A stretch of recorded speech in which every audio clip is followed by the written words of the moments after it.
अस्सलाम वालेकुम, welcome to the show the inside story with Hasan and Nihal. जैसा कि नाम से ज़ाहिर है, हम आपको बातों की गहराइयों तक लेके जाएंगे और आज हम उन दो पर्सनालिटीज़ को डिस्कस करने जा रहे हैं जो पाकिस्तान क्रिकेट टीम के आज के लेजेंड्स के नाम से जाने जा रहे हैं। आज हम मर्दान के यूनस खान और मियाँ वाली के मिसबा को डिस्कस करेंगे। अच्छा हसान, अगर हम मिसबा की तरफ आएँ तो मिसबा के ऊपर इतना क्रिटिसिज्म हुआ और हमारी टीम को भी लीड उन्होंने नहीं किया, टुक टुक के नाम से भी जाने गए। तो ये सब क्रिटिसिज्म और इतना बोझ बर्दाश्त करने के बाद आपके उनके बारे में क्या व्यूज़ हैं? देखें, अगर मिसबा के कैरियर को मैं चंद अल्फाज में बयान करूं तो वो यूं होंगे। घुटन इस कदर थी कि जीना भी दुश्वार था, ये मेरा ही कारनामा था कि मैं ज़िंदा रहा। तो इसमें कोई शक नहीं कि मिसबा पे बहुत बेपनाह तनकीद हुई। उनका कैरियर बहुत तनकीद से भरा रहा। इवन के फॉर्मर प्लेयर्स ने भी उन पे बड़ी तनकीद की, क्रिटिक्स, और मैं ख़ुद भी उनके क्रिटिक्स में से हूँ। लेकिन ये वही मिसबा थे जिन्होंने स्पॉट फिक्सिंग में जकड़ी हुई टीम को संभाला, कप्तान बने 2010 में, और 2015 में पाकिस्तान को इस लेवल तक लेके आए, वर्ल्ड कप में क्वालिफाइंग राउंड तक पहुंचाया। फिर 2016 में पाकिस्तान को नंबर 1 टीम भी बनाया।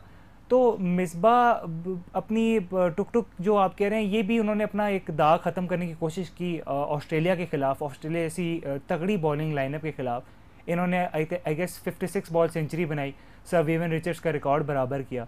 तो मिसबा मैं उनकी टेक्निक पे अगर जाऊँ तो बहुत सारे सवाल हैं, लेकिन अगर उनकी मेंटालिटी पे जाऊँ तो वो बड़े मजबूत इंसान हैं। अच्छा, अगर हम एक ट्रेंड हमने देखा पिछले दिनों ट्विटर पे मिस यू के नाम से, तो मिसबा को तो हमने डिस्कस कर लिया। अगर हम यूनस खान की तरफ नज़र डालें तो यूनस खान नो डाउट उनके रिकॉर्ड है पाकिस्तान के लिए, सबसे ज़्यादा उन्होंने रन भी किए हैं टेस्ट क्रिकेट में हमारे लिए।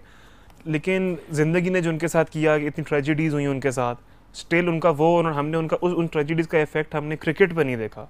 देखिए, अगर मैं निहाल, आपने पहले रन्स की और सेंचुरीज़ की बात की, अगर मैं पहले इस पे आऊँ तो यूनस अभी भी अगर आप उनको देखें तो जब इनिशियल स्टेजेस पे वो क्रीज पे आते हैं तो स्ट्रगल करते हैं, वो अपना टाइम लेते हैं, और एक उनकी सेल्फ डिटर्मिनेशन है, एक उनका सेल्फ बिलीफ है जो उनको आज इस मुकाम पे ले आया जहाँ पे वो खड़े हैं।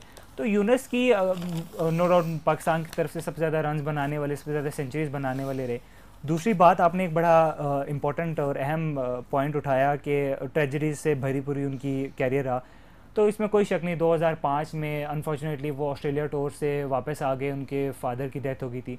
और 2006 में अगर मैं उनके कहूँ तो ब्रदर की डेथ हो गई थी unfortunately, he had to fly back from England tour.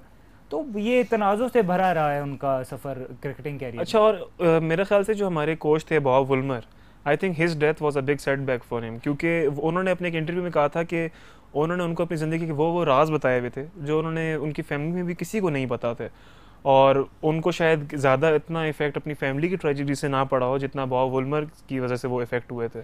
Bob Woolmer, Nihal, Bob Woolmer की एक डेथ जो है वो पूरी पाकिस्तान टीम के लिए एक ट्रेजेडी थी। 2007 आपको याद होगा, 2007 वर्ल्ड कप में आयरलैंड के हाथों शिकस्त खाने के बाद जब पाकिस्तान वर्ल्ड कप से बाहर हो गया था, तो एक वो भी दुख था। ऊपर से एक होटल रूम में पाकिस्तान जैसी टीम का हेड कोच का की डेथ हो जाना, ये एक पूरी टीम के लिए ट्रेजेडी थी। और नो डाउट मैंने बहुत सारे इंटरव्यूज़ भी देखे यूनस खान के, और उन्होंने प्रेस कॉन्फ्रेंसेस में भी काफ़ी दफ़ा कहा कि बॉब वुल्मर वो वाहिद शख्सियत थे जिनके साथ मैंने अपनी लाइफ की डीपेस्ट सीक्रेट शेयर किए। तो ज़ाहिर बात है, दुख होता है जब ऐसा साथ हाथ से निकल जाए, तो दुख ज़रूर होता है। लेकिन उन्होंने एक बहुत तोहफ़ा बहुत ज़बरदस्त दिया।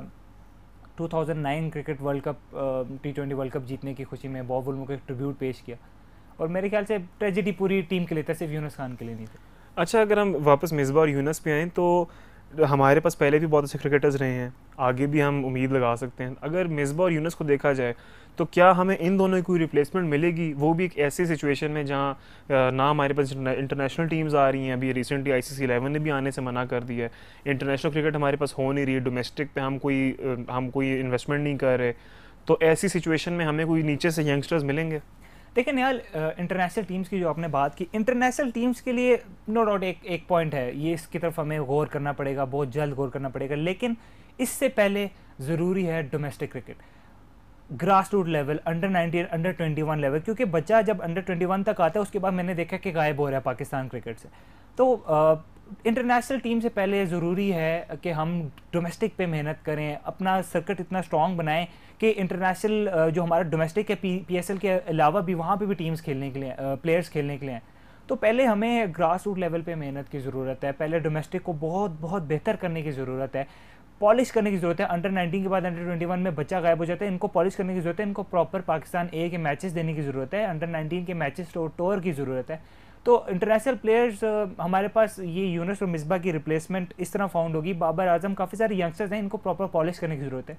अभी तक बाबर आजम ने टेस्ट मैचेस में वैसी परफॉर्मेंस नहीं शो की, लेकिन वो एक प्रॉमिसिंग क्रिकेटर है और मैं उस पर बहुत बिलीव करता हूँ कि वो यूनुस और मिसबा की जगह में से ज़रूर मिले।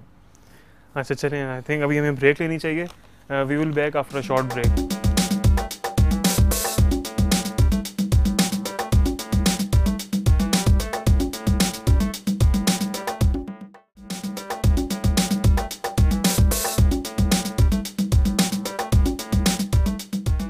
अस्सलाम वालेकुम, welcome back to the show. जैसा कि पाकिस्तान के दो लेजेंड्स के बारे में बात हो रही थी, इसी तरह आज चैम्पियंस ट्रॉफ़ी भी चल रही है। पाकिस्तान क्रिकेट टीम के बारे में अगर बात कर लीजिए, निहाल मैं आपसे एक सवाल पूछूंगा पाकिस्तान क्रिकेट टीम के बारे में। चैम्पियंस ट्रॉफ़ी चल रही है, इंडिया के ख़िलाफ़ एक बदतरीन शिकस्त, आप क्या तजिया करेंगे इसके बारे में? मतलब ऐसा पाकिस्तान में क्या हो रहा है जो इंडिया के खिलाफ हम आईसीसी इवेंट्स में नहीं जीत पा रहे? देखिए, इंडिया और पाकिस्तान का मैच कभी भी एक नॉर्मल मैच नहीं होता। दुनिया इस मैच को बड़ी एक गहरी नज़र से देखती है। एक बहुत इमोशनल और टेंस मैच होता है ये। तो एक तो ये मैच हमारा ऐसे है, ऊपर से एक हमने माइंडसेट बनाया हुआ है कि हम इंडिया से नहीं जीत सकते। आप उस स्टेट ऑफ माइंड में आके फिर आप गलत हरकतें करते हैं। आपने मिस फील्ड्स इतनी की, आपने कैचेस ड्रॉप किए उनके, और आप मुझे बताएं कि आपने इमाद वसीम से बॉलिंग को ओपन करा दिया। और तो मेरा नहीं ख्याल कि ये आपको ऐसे कुछ स्टेप्स लेने चाहिए थे। एक नॉर्मल मैच था, नॉर्मल गेम कंसिडर करें। आपने साउथ अफ्रीका के ख़िलाफ़ अच्छा खेला है, आपने अच्छा परफॉर्म किया है, तो इमाद वसीम से ओपन कराने की मुझे तो नहीं समझ आई। और अज़हर अली से भी मेरा ख्याल में ज़्यादा एक्सपेक्टेशंस थी हमारी। और आप ये फ़हीम अशरफ को किस तरह देखें? मतलब वार्म अप मैचेस में उन्होंने इतना बेहतरीन खेला, बांग्लादेश के खिलाफ विकेट्स भी ली और रन्स में भी रहे। तो फ़हीम अशरफ एक सरप्राइज़ पैकेज था, उनको क्यों नहीं खिलाया गया? और फ़खर जमान के बारे में भी कहा जा रहा था कि एक बहुत बड़े सरप्राइज़ पैकेज होंगे, मतलब एक एग्रेसिव बैट्समैन है, ऊपर हमें एग्रेसिवनेस की ज़रूरत भी है। फ़हीम अशरफ को भी नहीं खिलाया। देखिए, फ़हीम को उन्होंने जो वार्म अप मैच खिलाया है बांग्लादेश के ख़िलाफ़, उसमें उन्होंने बहुत अच्छा परफॉर्म किया। और इंडिया के मैच में शायद उनको इसलिए नहीं खिलाया कि कोच ने जो इंटरव्यू में बताया था मिकी आर्थर ने कि अगर ओवरकास्ट कंडीशंस हुई तो हम तब उसको खिलाएंगे, क्योंकि अभी वो इंटरनेशनल क्रिकेट में ही इज़ न्यू। तो मेरा ख्याल में उनको अभी उन्होंने इंडिया के मैच में आजमाया नहीं, क्योंकि हमारे जो जितने सीनियर प्लेयर्स भी हैं इंडिया के खिलाफ तो वो भी प्रेशर में आ जाते हैं। तो फ़हीम तो फिर अभी फिर नए हैं, तो आई थिंक उस चीज़ में तो उनको देना चाहिए चांस कि, लेकिन हाँ आगे इनको आजमाना चाहिए, इनको देना चाहिए। हमारे पास यही है, शुरू में हमारे पास प्लेयर्स नहीं चलते और वो आखिर में जाके हमें परफॉर्म। कोहली को आप देख लें, Kohli when he came to the team, तो कोहली ने क्या किया था? कुछ भी नहीं। और अब वो इतने सालों के बाद, और अब दुनिया जानती है उनको।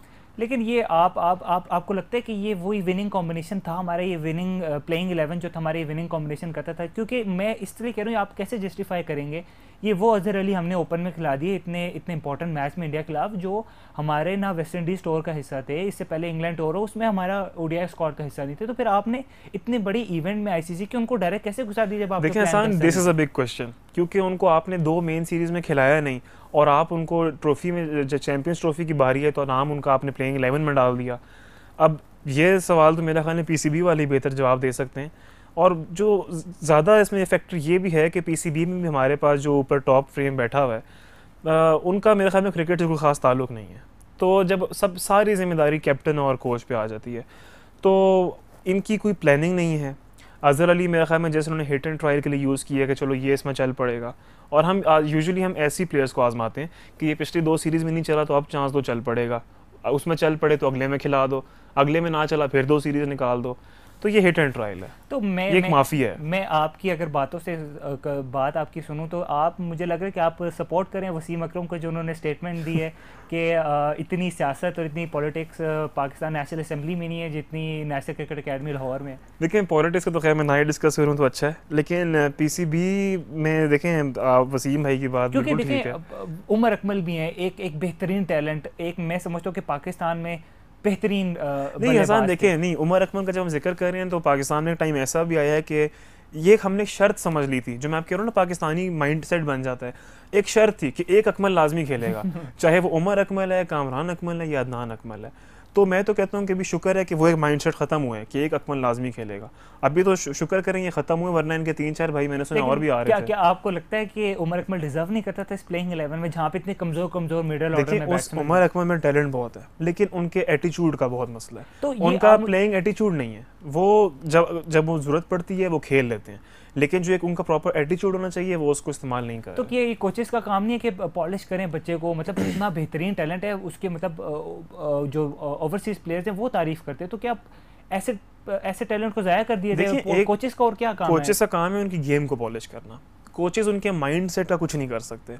एक बंदा, मैं एग्जांपल देता हूँ आपको, एक बंदा पूरी ज़िंदगी अगर उसने किसी छोटी जगह पर गुजार लिया, आप उसको उठा के मैनचेस्टर ले जाते हैं, तो उधर मैनचेस्टर वाले उसके माइंडसेट का कुछ नहीं कर सकते। आपने अपना माइंडसेट खुद करना है। कोच का तो यही काम है कि वो समझाए कि इस तरह स्ट्रेटजी यूज़ करो, ये करो, वो करो, लेकिन कोच का आई थिंक ये काम नहीं है। निहाल, अपसेट्स पे अगर आ जाए हम चैंपियंस ट्रॉफी के, तो मेरे ख्याल से ये बहुत डिफरेंट चैंपियंस ट्रॉफी रही है। इंडिया वर्सेस श्रीलंका सबसे बड़ा अपसेट मेरे लिए, Pakistan versus England was the favourites champions trophy उठाने की सबसे फेवरेट टीम थी वो। देखिए, ये मैंने जो आपसे एक बात पहले माइंडसेट वाली की थी, एक माइंडसेट ये भी है ना कि इंग्लैंड तो जी आईसीसी रैंकिंग्स में टॉप पे है, तो हम तो जीत नहीं सकते। एक माइंडसेट ये बनाया हुआ है, एक इंडिया के साथ बनाया हुआ है कि जी इंडिया से हमारी पुरानी खार भी है और हम उनसे जीत भी नहीं सकते। तो इंग्लैंड के खिलाफ जो ये हुआ है कि यूजुअली हमारी बैटिंग ऑर्डर में ये होता है कि हम we are always dependent on bowlers. अगर बॉलर ने विकेट नहीं ली तो बैट्समैन कहते हैं जी हम क्या कर सकते हैं। और हमारे यहाँ एक अगर हमारी 50 से पहले हमारे को 1-2 विकेट्स गिर जाएँ तो लाइन लग जाती है। तो मिसबा इसी चीज़ को तो रोते रहे अपने पूरे कैरियर में। देखिए निहाल, आपने जो बॉलिंग की बात की, ये यही बॉलर्स थे ऑलमोस्ट जिन्होंने इंडिया के खिलाफ 48 ओवर्स गेम में 328 खाया।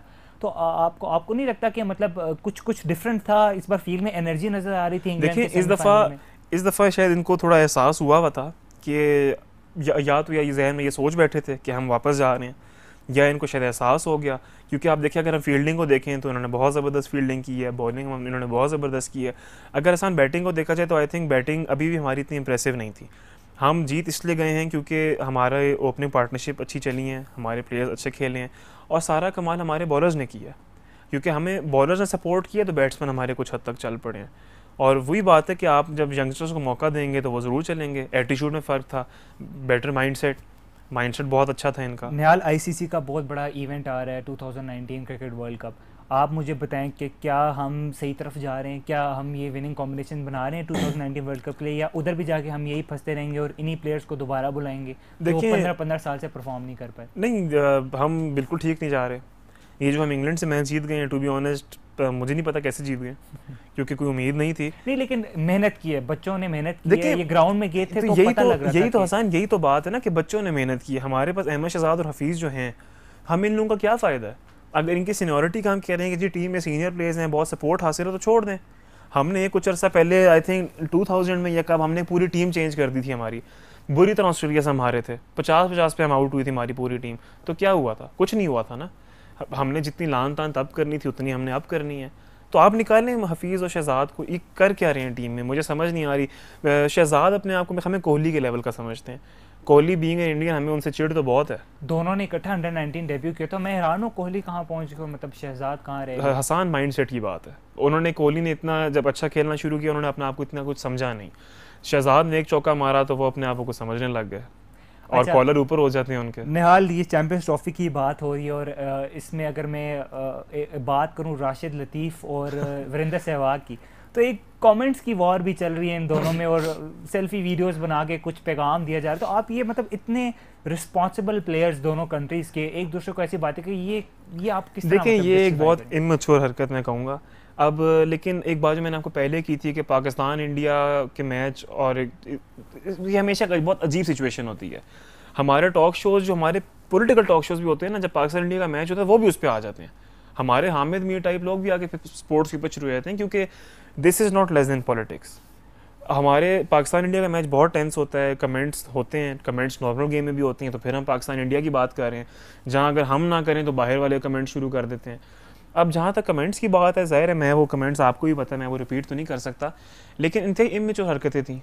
आप इस तरह डिस्कस कर रहे हैं, आपकी ज़ाहिर है दोनों मुल्क की इज़्ज़त की बात है, इनको दोनों प्लेयर्स को ऐसा नहीं करना चाहिए था। लेकिन ज़ाहिर है अगर एक बंदा ट्रिगर करेगा तो दूसरे को जवाब तो देना पड़ेगा। अगर हम उसको भी कहें गेम में चोर है, लेकिन जवाब तो उसने देना है।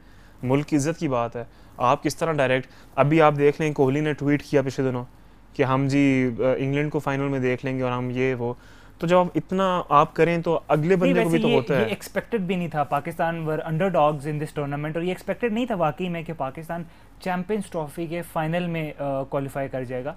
तो ऑब्वियसली कोहली की ट्वीट एक तरफ से हमारे लिए थोड़ा सा वो अलार्मिंग सिचुएशन भी थी, और लेकिन फिर भी क्वालिफाई तो पाकिस्तान ने किया। और अब आप ये मतलब किस तरह देख रहे हैं फाइनल इंडिया के साथ हम खेलने जा रहे हैं, और मतलब क्या स्ट्रेटेजी होनी चाहिए, क्या डिफरेंस होना चाहिए कि ग्रुप गेम से ये डिफरेंट गेम हो, इवन के बस मतलब नज़र तो आए कि लड़के खेलने गए और जीतने देखिए के लड़कों दम से के ऊपर लड़के बहुत प्रेशर में होंगे इस गेम में, मैं आपको अभी और जहाँ तक मेरा गैस है हम मिसफील्ड्स भी देखेंगे इंडिया की तरफ से, नहीं पाकिस्तान की तरफ से, क्योंकि हम प्रेशर नहीं बर्दाश्त कर सकते।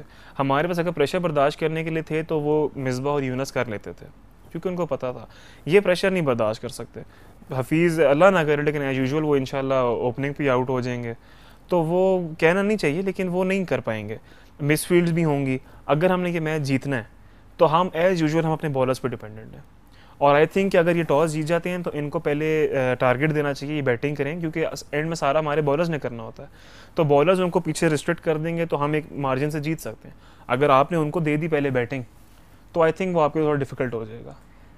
नाज़रीन, एक छोटा सा ब्रेक लेते हैं, ब्रेक के बाद आएंगे तो आपसे डिस्कस करेंगे 2019 वर्ल्ड कप की पाकिस्तान की क्या तैयारियां होनी चाहिए, और पाकिस्तान को क्या कॉम्बिनेशन बनाना चाहिए, और अभी क्या मेहनत करनी चाहिए इन 2 सालों में कि 2019 वर्ल्ड कप में हम दिखा सकें कि हम भी एक बहुत बेहतरीन टीम है और टॉप रैंक टीम है। Stay with us, will be right back.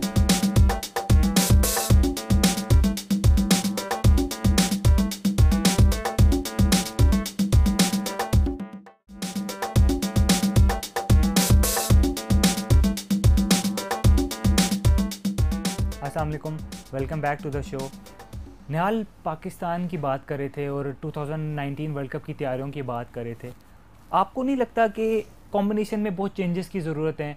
2019 world cup के लिए हमें हिटर्स की ज़रूरत है, और किस नंबर पे खिलाया जाए, और मतलब आप क्या समझते हैं कि इन कॉम्बिनेशन में किस चेंजेस की ज़रूरत है? देखिए हमें एक टीम में 3 चीज़ें होती हैं, बैटिंग ऑर्डर, बॉलिंग ऑर्डर और फील्डिंग ऑर्डर, और हमारे सारे ऑर्डर ख़राब हैं। तो अगर हम बैटिंग ऑर्डर की बात करें तो हमें 5th और 6th नंबर पे हमें हिटर्स चाहिए, प्रॉपर हिटर्स। हमारे पास मसला ये है कि वी आर ऑलवेज डिपेंडेंट कि ओपनिंग वाले क्या कर रहे हैं, ओपनिंग के बाद वी आर ऑलवेज डिपेंडेंट कि तीसरे चौथे वाले क्या कर रहे हैं, चौथे के बाद तो हम टेल एंडर्स गिनना शुरू कर देते हैं ना। क्योंकि हमने बांग्लादेश को देखा इंग्लैंड जैसी न्यूजीलैंड जैसी बॉलिंग लाइनअप के खिलाफ, वो ऑलमोस्ट 30 ऑड पे 4 आउट हो गए थे, फिर भी उन्होंने 270 का टारगेट चेस कर दिया। देखिए मसला ये कि वो उनके जो टेल एंडर्स हैं ना वो भी परफॉर्म करते हैं, और वो अपने टेल एंडर्स को गिनते हैं 7वें नंबर से आगे, हम अपने टेल एंडर्स को गिनते हैं 4थे नंबर से आगे। चौथे के बाद तो हम कहते हैं कि ये हमारे पे एहसान कर रहे हैं कि ये इन्होंने कोई चौका मार दिया, सिंगल ले लिया, बहुत बड़ी बात है, बॉल रोक लिया, आउट नहीं हुए तो क्या ही बात है। अगर हम बॉलिंग ऑर्डर पे मैं आऊँ तो बॉलिंग ऑर्डर हमारा बहुत अच्छा है, लेकिन कुछ अर्सा पहले देर वाज अ टाइम कि हमारा बॉलिंग ऑर्डर ज़्यादा अच्छा था। तो अब अगर टीम में हमें कोई चेंजेस की ज़रूरत है तो हमें बॉलिंग तो हमारी चलें फिर भी ठीक है, लेकिन अब जिस तरह हमारे पास वहाब रियाज हैं, पिछले मैचेस हमने देखा उन्होंने किस तरह पाकिस्तान को बुरी तरह हरवाया है, तो थोड़ा इसमें सोचना पड़ेगा कोच और कैप्टन को, क्योंकि वहाब रियाज से भी, सॉरी निहाल मैं आपको कट कर, वहाब रियाज से भी वो एक वॉटसन के स्पेल के अलावा मैंने तो मतलब ऐसा कोई ऐसी फिर स्पेल नहीं देखा। देखिए वहाब रियाज जज्बाती आदमी है, और जब वो जज्बाती होकर वो खेलते हैं तो तब वो वैसे स्पेल कराते हैं। इंडिया पाकिस्तान से ज़्यादा जज्बाती मैच कौन सा है पाकिस्तान भाई? इंडिया पाकिस्तान का मैच तो आप ये समझें कि इन्होंने अपने दिमाग पे वो हावी किया हुआ है ना कि नहीं जीत सकते, वो तो टीम ही कुछ और है। आप मोटिवेशनल तो आप बहुत अच्छा कह देते हैं माइक पे आके कि नहीं इंशाल्लाह हम जीतेंगे, ट्रॉफी घर लेके आएंगे, इंडिया को हम हराएंगे, लेकिन टू बी ऑनेस्ट आप इंडिया को नहीं हरा सकते इस माइंडसेट के साथ। और उनके आप प्लेइंग एटीट्यूड देखें इंडिया का, आप पाकिस्तान इंडिया के मैच में देखें उन्होंने जिस तरह उन्होंने खेला है, कोहली के आपने कैच ड्रॉप किए, उसके बाद कोहली ने ऐसी शॉटें मारी हैं कि शायद बाहर वाले भी कैच ना कर सकें, वो तो आपको वीज़ा लगवाना पड़ेगा फिर। तो एटीट्यूड में बहुत फ़र्क हमें चाहिए, हमें बैटिंग ऑर्डर में देखना पड़ेगा। फील्डिंग हमारा बहुत बड़ा फैक्टर है। अभी शादाब वगैरह जो टीम में नए आए हैं हमने देखा उन्होंने बहुत अच्छी फील्डिंग की है, और जो हमारे पास जो बाकी प्लेयर्स हैं उनको भी इसी तरह फील्डिंग अच्छी करनी पड़ेगी। आप समझते हैं कि ये जो सर्कल है यंग खिलाड़ियों के, जिसमें शादाब हैं, अहमद भी हैं, उमर अकमल भी हैं, और मतलब बाबर आजम, क्या आप इन्हीं पे स्टिक करेंगे, इन्हीं पे और मेहनत करेंगे, इनको और पॉलिश करेंगे 2019 वर्ल्ड कप के लिए? देखिए इट्स टाइम कि उमर अकमल के बारे में तो हम सोचना छोड़ दें, क्योंकि मैं आपको जो बात पहले की थी कि एक अकमल टीम में होना अब ज़रूरी नहीं है। और इन तीनों भाइयों ने करना कुछ लेकिन नहीं he is a rare talent, लोग तारीफ करते हैं और वो परफॉर्म भी करके दिखाते हैं। देखिए ऐसे रेयर टैलेंट है, क्या फ़ायदा कि जो आपको 3 सीरीज़ में काम ना आए, चौथी सीरीज़ में काम आ जाए। इससे अच्छा अगर आप किसी और को मौका दें तो क्या पता वो 2 सीरीज़ में चल पड़े। तो इस रेयर टैलेंट का he should perform in domestic cricket. अगर वो दोबारा डोमेस्टिक पे फोकस करे, 1 साल वो आई थिंक वो उधर खेले, और अगर वो परफॉर्म करता है, एचबीएल ट्रॉफी में परफॉर्म करता है, वो उसमें इनके रमज़ान टूर्नामेंट से परफॉर्म करता है जो ये कराता है पीसीबी, उसमें अगर ही परफॉर्म्स तो ज़ाहिर है दोबारा चांस दें। अच्छा निहाल, यंगस्टर्स की बात हो रही है, मैं आपसे एक सवाल करूंगा कि ये यंगस्टर्स हमें अल्हम्दुलिल्लाह पीएसएल से निकलते हुए नज़र आ रहे हैं, जिसमें मोहम्मद नवाज़ भी निकले, जिसमें मोहम्मद असगर भी निकले लेफ्ट आर्म स्पिनर, और ये शादाब भी इस पीएसएल में निकले। तो आप किस तरह देख रहे हैं पीएसएल को? और एक नई टीम भी इंट्रोड्यूस हो रही है मुल्तान सुल्तान्स पीएसएल में, तो आप किस तरह देख रहे हैं? मतलब पीएसएल इस नई टीम के आने से जो 5 फ्रेंचाइजीज पहले थे उनको नुकसान होगा, फाइनेंशियल कैसे देख रहे हैं, और बाकी आप प्लेयर्स की बनस्बत पीएसएल को कैसे देखें? PSL is a very good initiative, ये बात तो मानने वाली है पीसीबी की तरफ से। अब इसमें जो फैक्टर्स हैं कि एक तो उसमें ये है कि बीइंग पाकिस्तानी हम कह रहे हैं कि जी ये पाकिस्तान में मैचेस होने चाहिए। तो पहले तो हम सबकी ख्वाहिश ये है कि इनके मैचेस पाकिस्तान में हो, क्योंकि लास्ट टाइम भी आपने फाइनल कराया, फॉरेन प्लेयर्स इतने नहीं आए, एंड में आपने इकट्ठे कर लिए तो चलो ठीक है। लेकिन जो हमारे केविन पीटरसन वगैरह थे, एक टीम के तो सारे पेशावर के सारे फॉरेन प्लेयर्स भी आए थे। देखिए उसके पीछे भी एक बहुत बड़ी स्टोरी है। जावेद अफरीदी ने उनको जितनी इंश्योरेंस ऑफर की थी, आई थिंक कि वो अगर मैं ज़ीरोज़ लगाना चाहूँ तो मेरी इतनी अच्छी कैलकुलस नहीं है जितने मैं ज़ीरोज़ लगा दूँ आगे, तो वो बात अलग है। और ज़ाहिर है जाना ख़तरा तो फिर भी था, जो बात आप करने लगे थे, लेकिन स्टिल जो कुछ उनको पाकिस्तान और जावेद अफरीदी ने ऑफ़र किया, I think it was worth it कि उनको आना पड़ा एक दिन के लिए, और उनको सिक्योरिटी भी ठीक प्रोवाइड की गई। लेकिन देखिए नॉर्मल कंडीशन में टीम आती है तो आपको ये सब कुछ नहीं ऑफ़र करना पड़ता, आपने उनकी मिन्नतें की। अब नॉर्मल इसमें टीम आती है, हमारी टीम जब यूएई जाती है, हमारी टीम इंग्लैंड जाती है, तो क्या हम उनसे इंश्योरेंस मांगते हैं? हम इतना कुछ उनसे नहीं मांगते जितना हमें देना पड़ता है। हमारे हालात तो अब ऐसे हैं कि बांग्लादेश की टीम ने भी आने से इनकार कर देते हैं। इवन कि अब तो अफगानिस्तान टीम ने भी आपको कह दिया कि हम आपके मुल्क में नहीं खेलेंगे। अफगानिस्तान, देखें अफगानिस्तान तो वो कौम है कि वो मेरे ख्याल में पाकिस्तान ने उन्हें पाला है, और अब वो हम ही आंख दिखा रहे हैं, और ये पीसीबी की हिम्मत है कि वो बर्दाश्त कर जाते हैं। अच्छा निहाल, फाइनेंशियल मैटर्स पे अगर बात की जाए पाकिस्तान क्रिकेट बोर्ड की, तो बहुत दफ़ा ये बात भी आई कि अब जो सीरीज़ हमारी यूएई में हो रही हैं वो बहुत कॉस्टली पड़ रही हैं, तो हम श्रीलंका में शिफ्ट करा दें सीरीज़ को। और इवन के पीएसएल के बारे में बात की कि फ्लैट ट्रैक्स हैं, श्रीलंका में कराया जाए, थोड़ा कंडीशंस डिफरेंट होंगी, पिचेस डिफरेंट होंगी, थोड़े और बॉलर्स बैट्समैन उभर के आएंगे। तो आपको नहीं लगता कि अब it's about time to change venues for PSL?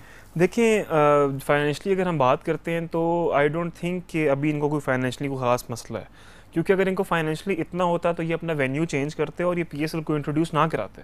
ये तो अभी एक नई टीम भी हमारे पास आ रही है, फाइनेंशली आप देखें जो बाकी टीम्स हैं उनके लिए भी ये एक धचका है कि एक नई टीम आ रही है, और ऑब्वियसली वी वुड वांट कि एक कश्मीर की टीम भी आए इसमें, लेकिन वो अभी देखते हैं उसमें क्या बनता है। People voted in favour of Kashmir team. Even के जावेद अफरीदी ने भी जब ये बात आ रही थी तो उन्होंने कहा था कि I would love to have Kashmir team. देखिए जावेद अफरीदी बहुत अच्छे आदमी हैं, वो इसके रीजनल मैनेजर भी हैं हायर कंपनी के, उनको मैं जानता हूँ।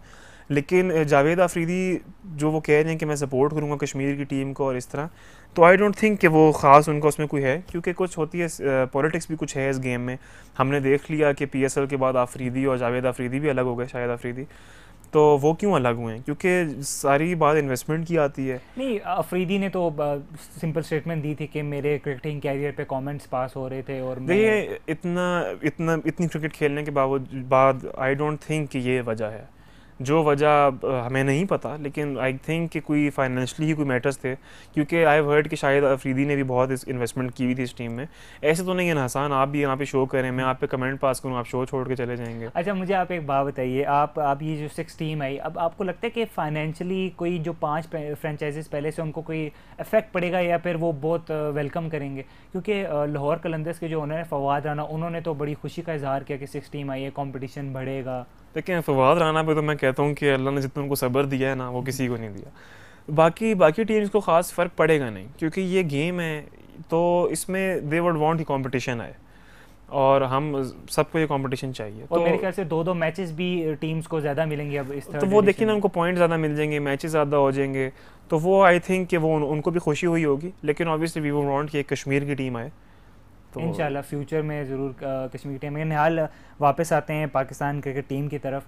फाइनल खेलने जा रहा है इंडिया से। मुझे इस बात का आपसे बार बार पूछने का बड़ा वो मज़ा आ रहा है। आप मुझे बताइए कि क्या कॉम्बिनेशन होना चाहिए, जो हमारे पास अब प्लेयर्स चले गए हैं उनमें ही आप मुझे बताइए कि क्या विनिंग कॉम्बिनेशन खिलाने चाहिए, जो इंग्लैंड के खिलाफ था वही कॉम्बिनेशन होना चाहिए, कोई चेंजेस होने चाहिए। आमिर को अनफॉर्चुनेटली बैक इंजरी हो गई थी, क्या उनको दोबारा टीम में आना चाहिए और किसकी जगह आनी चाहिए, मुझे ज़रा इस बारे में थोड़ा बताइए। देखिए, अगर आमिर इज़ मेडिकली फिट और अगर कोच और कैप्टन ही बेहतर समझते हैं कि वो परफॉर्म कर सकते हैं तो ज़ाहिर है उनको आना चाहिए।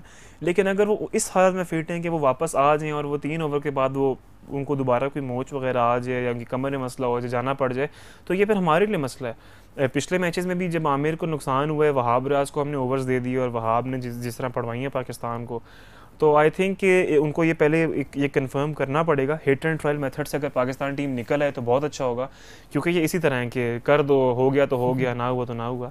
लेकिन इन लोगों को थोड़ा सोचना पड़ेगा। बैटिंग ऑर्डर, हमारी मेन जिम्मेदारी बैटिंग ऑर्डर पर डालनी चाहिए। हम हर दफ़ा बॉलर्स पर डाल देते हैं क्योंकि हमें पता है वो परफॉर्म कर रहे हैं और हम फिर उन्हीं से उम्मीदें लगाते हैं। हम बुरा भला भी उनको कहते हैं, बैट्समैन को हम कुछ कहते ही नहीं, हमें उम्मीद ही कोई नहीं है। देखिए, उम्मीद आपने बैट्समैन की भी बात की। निहाल, सरफराज 2015 वर्ल्ड कप के बाद उभरे एज अ बैट्समैन पाकिस्तान के लिए, तो उन्होंने 2015 में ओपन किया और एक सेंचुरी भी बनाई आयरलैंड के खिलाफ, एक अच्छा स्टार्ट दिया साउथ अफ्रीका के खिलाफ। और आपको नहीं लगता कि चलो अगर ओपनिंग स्लॉट हमारी फेल है तो आपको नहीं लगता कि थोड़ा ऊपर उनको बैटिंग करनी चाहिए? देखिए, बिल्कुल मैं ये बात करने वाला था आपसे। सरफराज एज अ ओपनर आए थे टीम में, बहुत अच्छा परफॉर्म किया उन्होंने, एज अ कैप्टन भी बहुत अच्छा परफॉर्म कर रहे हैं वो। लेकिन उनका जो अब ये मसला आ रहा है ना कि जब वो कैप्टन बने हैं तो आई थिंक वो थोड़ा बहुत केयरफुल खेल रहे हैं, क्योंकि ही वुड नॉट वांट कि वो ओपन करने आएँ और वो अगर फॉर एग्जांपल वो 0 पे आउट हो जाएं या वो 10-12 करके आउट हो जाएं, तो आई थिंक वो उनके ऊपर सीरियस क्वेश्चन मार्क्स आ जाएंगे। ऑब्वियसली उनको थोड़ा ऊपर खेलना चाहिए, वो बहुत नीचे खेल रहे हैं।